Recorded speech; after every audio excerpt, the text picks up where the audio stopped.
Well, hey everybody. For the past few weeks we've been talking about the idea of when Jesus was walking this earth back in the first century, he simply would invite people to follow him.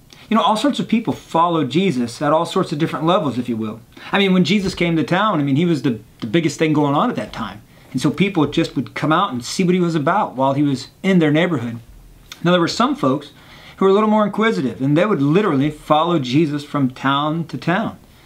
And, once Jesus got a little farther away from their home, they would probably go back home and hang out there. But then there was those folks who really followed Jesus.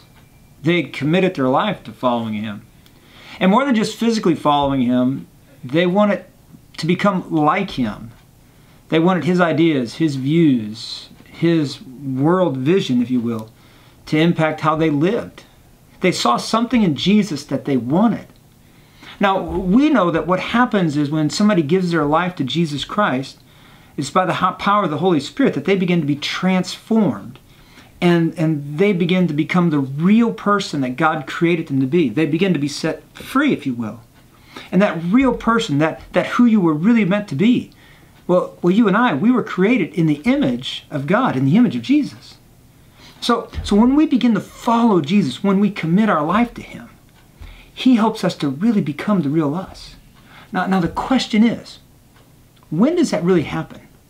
When do I really become more than just the guy or the gal that kind of follows him around? When do I really become the follower of Jesus?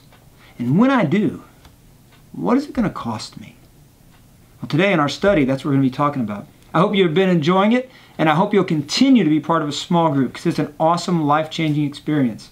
But for now, let's keep wrestling with following Jesus.